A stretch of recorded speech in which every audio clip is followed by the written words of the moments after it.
Pinalo ba talaga ni Moses si Jesus? Pag-usapan po natin yan sa devotion natin na ito. Magandang araw po sa bawat isa sa inyo. Welcome back to our 365 Daily Devotions Seminary Edition. Binabati ko po muna si Ma'am Freya Hidalgo and Violeta Falk. Hello po sa inyo. Maraming salamat po sa inyong pagsubaybay dito sa ating devotions araw-araw. Now, yung topic po natin ngayon ay Jesus the Rock. So, ano po ba ibig sabihin nito? Jesus the Rock in 1 Corinthians chapter 10 verse 4. By the way, maraming ibig sabihin yung rock. Depende sa konteksto, depende sa pinag-uusapan, depende sa talata.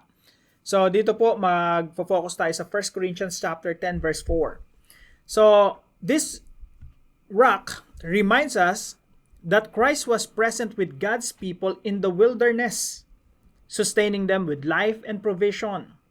The same Christ sustains believers today. But Paul uses this truth to confront Corinthian believers who were enjoying spiritual privileges while tolerating idolatry and immorality. Spiritual blessings are never a license to sin. Yung mga spiritual blessings, yung kaligtasan na binigay sa atin ng Diyos, hindi to nagiging lisensya natin para magkasala. Minsan kasi ang thinking, ligtas na naman ako nananampalataya naman ako kay Kristo, pwede na ako magkasala. Papatawarin naman ako ni Jesus, namatay siya doon sa krus ng Kalbaryo sa ikapapatawad ng aking mga kasalanan. Therefore, pag nagkasala ako, patatawarin niya naman ako. Para bang naging lisensya yung biyaya ng Diyos upang tayo mas lalong magkasala. Maling-mali po yun. So, Jesus is our unfailing source of salvation and strength, and those who truly drink from Him turn from sin and walk in faithful obedience. Now, yung verse po natin ngayong araw ay magmumula po sa 1 Corinthians chapter 10. Mag-focus lang po tayo sa verse 4. Ang sabi po rito, and drank the same spiritual drink for they drank from the spiritual rock that accompanied them, and that rock was Christ. At lahat ay uminom ng isang inuming spiritual, sapagkat sila'y uminom sa batong spiritual na sumunod sa kanila, at ang batong iyon ay si Kristo. Now, ito yung isa sa mahirap na mga talata sa Biblia, no? Kasi po ang background nito nasa Exodus chapter 17. Tingnan po natin kung nailagay ko rito. Yan, Exodus 17 and Numbers chapter 20. Now, ano po bang nangyari doon sa Old Testament? By the way, ito pong 1 Corinthians chapter 10. Ito po ay interpretation ni Apostol Pablo doon sa nangyari sa Old Testament. Now, sa Old Testament po kasi, noong unang panahon, nung pinalaya ng Diyos yung bayan ng Israel mula sa pagkaalipin sa Ehipto, at nung nandun sila sa disyerto, may maraming pagkakataon na dami lang reklamo sa Diyos. Gutom, uhaw. This time po, nauuhaw sila, walang tubig sa disyerto. So sabi ng Diyos kay Moses, Moses, paluin mo yung bato. At may tubig dyan lalabas. No? Disyerto, bato, pinalo ni Moses, lumabas yung tubig, no? Nakainom silang lahat. And eventually, after so many years, towards the end of 40 years dun sa desert, uhaw na naman sila, walang tubig. Reklamo na naman sila sa Diyos.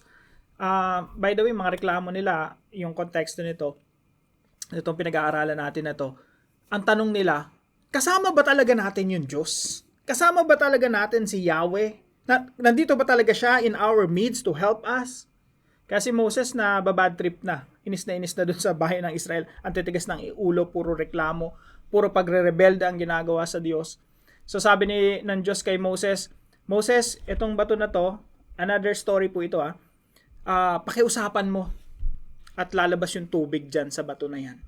Si Moses, hindi na nakinig sa Diyos, pinukpok yung bato, no?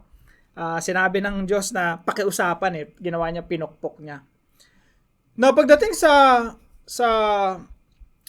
New Testament, sabi ni Apostol Pablo, alam niyo ba yung rock na yon, yung bato na yon, si Jesus yon. Kaya yung ibang interpretation nila, si Moses pinukpok yung bato, si Jesus. So depende yun sa interpretation, no, ng kung sino man nag-interpret. Pero ako po, hindi po ako naniniwala na dapat interpret yun literalistically, na literal na si Kristo ay bato, no? Ang paliwanag lang naman ni Apostol Pablo, simple lang. Sa Old Testament kasi ang tanong nila, kasama ba natin ang Diyos? Sabi ni Apostol Pablo, kasama nila si Kristo sapagkat yung bato na yon ay si Kristo.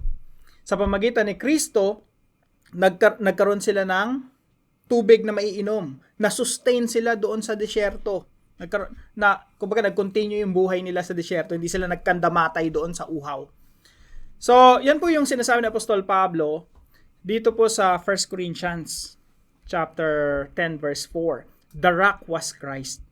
Of course, meron pa pong background yan sa Corinthians. Mamaya pa explain ko. Pero ito po yung mga teachings natin ngayong araw. Number 1, Jesus is the rock. Ang bato na sa Old Testament na sumama doon, sinamahan yung people of God, si Jesus yon. So, hindi sila inabandon na ng Diyos. Kahit na sa gitna ng pagsubok, gitna ng mga kawalan ng mga resources, kawalan ng pagkain, sinasamahan sila ng Diyos. Sinosustain sila ng Diyos. Bread from heaven. Si Jesus din yon. Yung meat, yung tubig, yung bato, si Jesus din yon. So, Jesus is the rock. And number 2 po, Jesus provides the river of life. Sa interpretation po sa New Testament, no? Si Jesus yung rock. And mula doon sa rock, mula doon sa bato, ay umagos yung tubig na nagbigay ng buhay doon sa mga Israelita. Pero yung full meaning, yung kabuuan, yung totoong meaning noon, ay si Jesus, He was struck on the cross. Siya yung pinako doon sa cross. Kumbaga, pinukpok siya, no? Doon sa cross. At mula doon sa pagkamatay niya doon sa cross ay umagos yung buhay. At yung river of life po ay walang iba kundi ang Santong Espiritu. Yung Spirit of Christ umagos sa atin at nanahan sa atin at nagkaroon tayo ng eternal life. So Jesus provides the river of life. Alam nyo, napakaganda nitong topic na to, no? Mahaba lang talakayan, pero sarap aralin po nito. Kung ano yung koneksyon ng bato na pinukpok ni Moses patungkol, anong koneksyon nito doon sa krus ng ating Panginoong Jesucristo. At paano siya i-interpret ng mga New Testament writers. So, Jesus is the rock. Jesus provides the river of life. Walang iba kundi ang Santong Espiritu. And number 3 po, Jesus calls us to faithful obedience. Ang gusto ng ating Panginoon, sumunod tayo sa Kanya. Now, dito na po tayo papasok sa background po ng 1 Corinthians.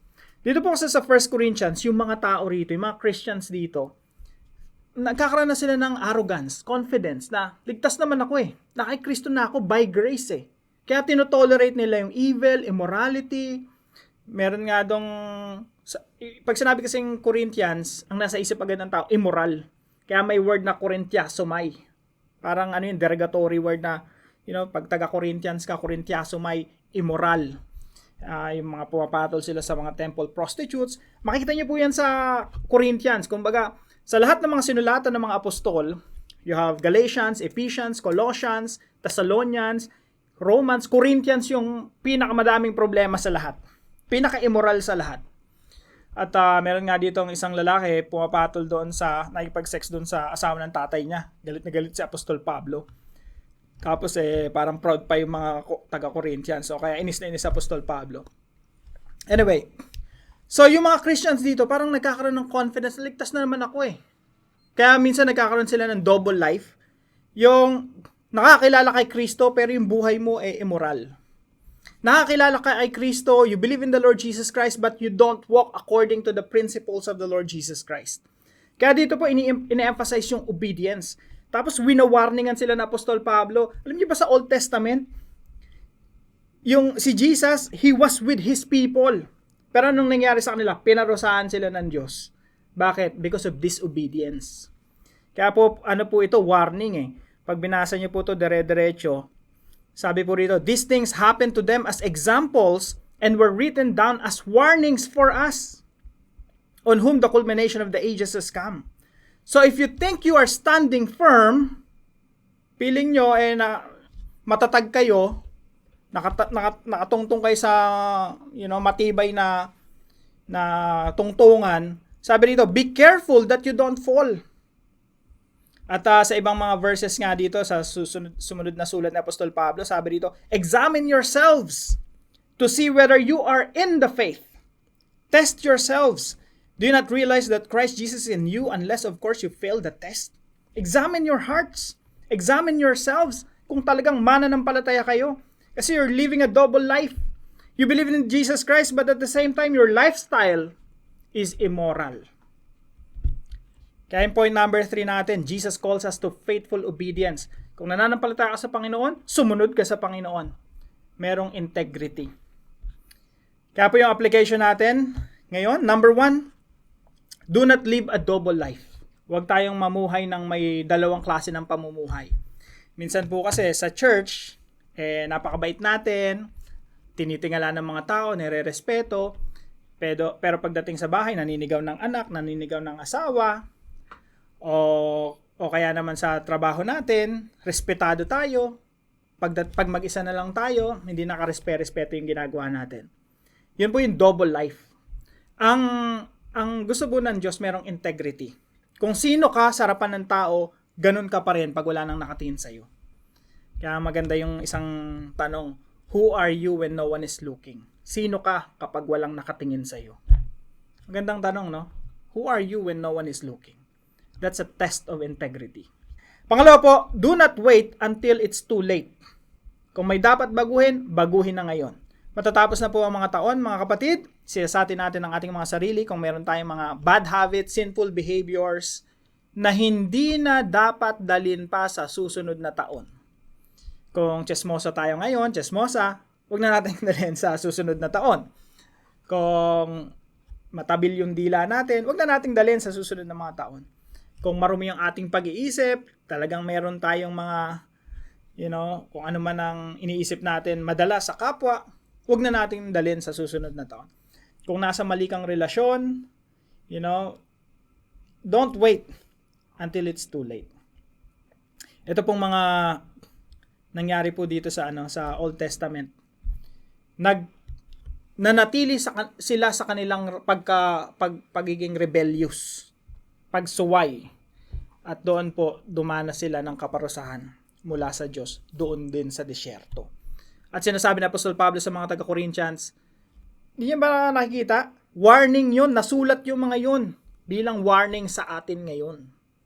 Na huwag tayong magpaka-confident, maging arrogante na Christian na ako hindi na ako paparusahan ng Diyos. Mga kapatid, naniniwala ako hindi na tayo mapapahamak magpakailanman. Pero hindi ibig sabihin nun, hindi tayo didisiplinahin ng Diyos. Kung paano didisiplina ng Diyos yung kanyang bayan long time ago, ganun din po tayo didisiplinahin ng Diyos sa kasalukuyan. Number 3 po, do not be an arrogant Christian. Alam niyo po, tayo mga Christians, tayo na dapat yung mga pinaka-humble na mga tao sa buong mundo. Bakit?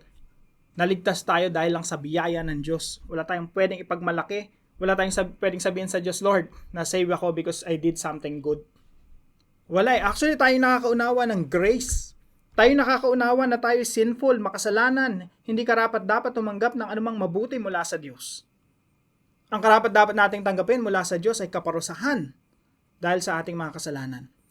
Pero hindi Ang tinanggap natin, pag-ibig, pagliligtas ng Diyos.